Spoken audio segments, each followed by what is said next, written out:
Hi student, मैं doctor Rajesh Kumar Chauhan, रक्षक राज्य चिकित्सालय एंड मेडिकल ट्रेनिंग सेंटर में आप सभी का बहुत बहुत हार्दिक स्वागत करता हूं। तो आज हम आप सभी के लिए लेकर के आए हैं, सब्जेक्ट है जनरल ड्यूटी असिस्टेंट। सिलेबस है positioning transferring mobility of patient, स्थिति निर्धारण, मरीजों का स्थानांतरण और गतिशीलता। तो जब आप एक अस्पताल में कार्य करने के लिए जाएंगे तो वहाँ को मरीजों को किस स्थिति में कहाँ रखना है और किस प्रकार से मरीजों को कहाँ भेजना है और किस प्रकार से उन्हें चलाना उठाना बैठाना है, तो आपको उसके बारे में पता होना चाहिए। तो आइए चलते हैं सिलेबस की ओर।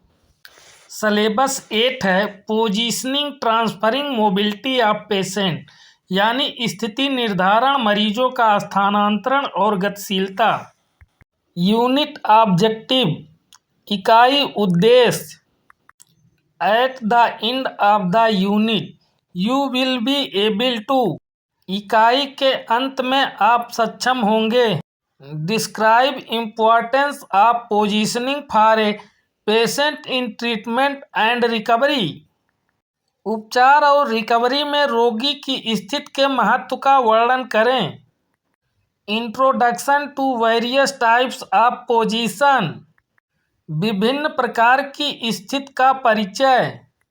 Learn various kind of means available for transferring patient, मरीजों को स्थानांतरित करने के लिए उपलब्ध विभिन्न प्रकार के साधनों को जानें। Describe care to be taken while transferring patient, रोगी को स्थानांतरित करते समय बरती जाने वाली सावधानियों का वर्णन करें।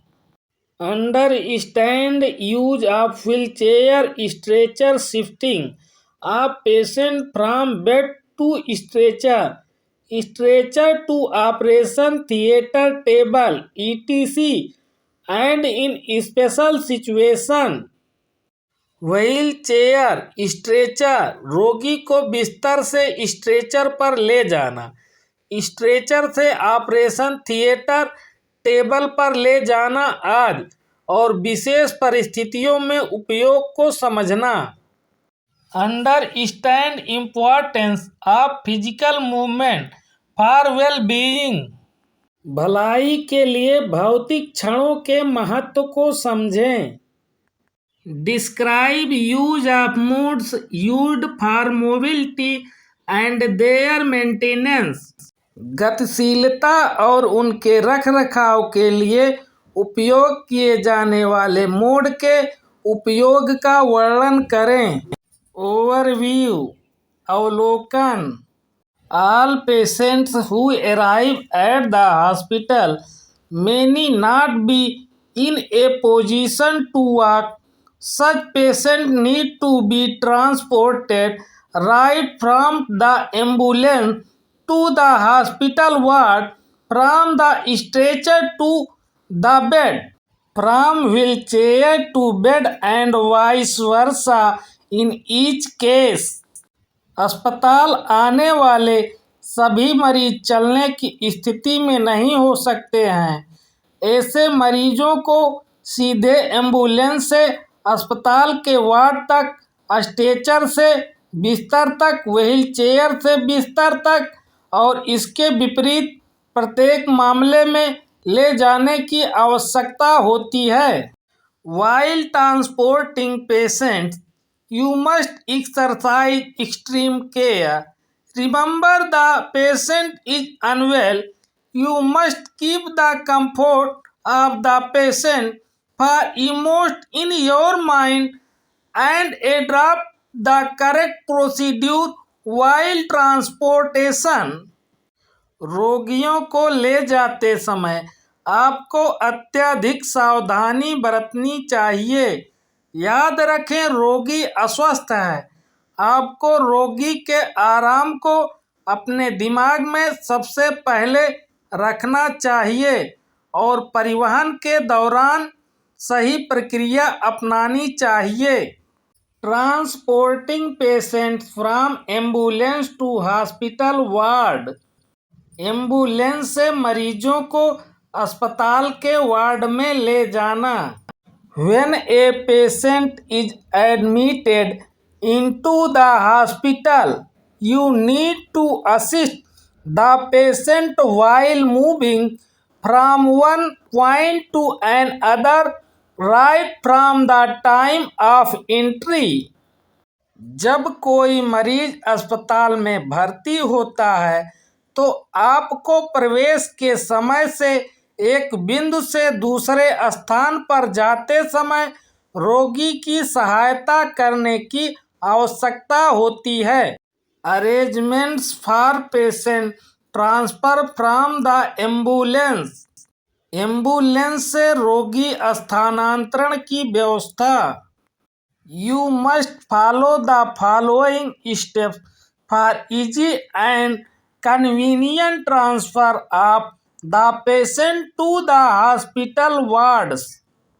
अस्पताल के वार्डों में रोगी के आसान और सुविधाजनक स्थानांतरण के लिए आपको निम्नलिखित चरणों का पालन करना चाहिए।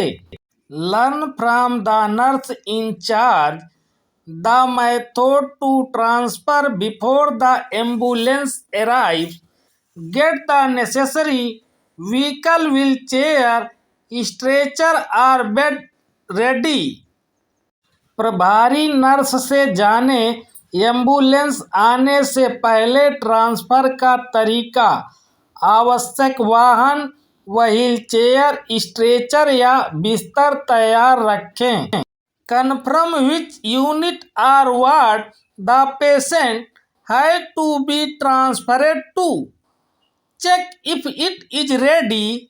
पुष्टि करें कि रोगी को किस यूनिट या वार्ड में स्थानांतरित किया जाना है। जांचें कि क्या यह तैयार है। Check if any equipment such as medication, oxygen supply had to be transferred with the patient.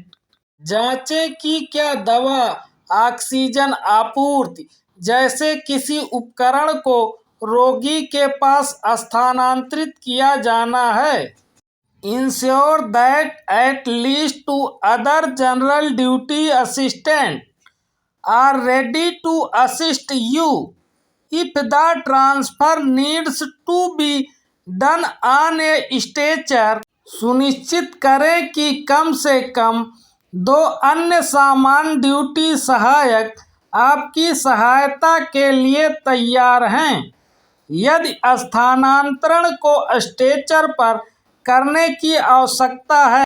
Once the ambulance arrive, coordinate with the ambulance team and gather all the equipment needed for the transfer. Ambulance आने के बाद ambulance team के साथ समन्वय करें और स्थानांतरण के लिए आवश्यक सभी उपकरण इकट्ठा करें। अरेंज फॉर ए स्ट्रेचर और a wheelchair based on the condition of the patient. रोगी की स्थिति के आधार पर स्ट्रेचर या व्हीलचेयर की व्यवस्था करें। Carry all the medical charts and reports along with the patient into the ward and hand team over to the nurse. मरीज के साथ सभी मेडिकल चार्ट और रिपोर्ट वार्ड में ले जाएं और उन्हें नर्स को सौंप दें। दोस्तों, यदि हमारी वीडियो आप सभी को पसंद आई हो तो हमारे चैनल को सब्सक्राइब, वीडियो को लाइक, शेयर और करें, साथ में बेल आइकन ऑल सेट करें ताकि हमारे सभी वीडियो की नोटिफिकेशन मिलती रहे। तो यहाँ तक हमारी वीडियो देखने के लिए आप सभी को बहुत बहुत धन्यवाद। फिर मिलेंगे कल।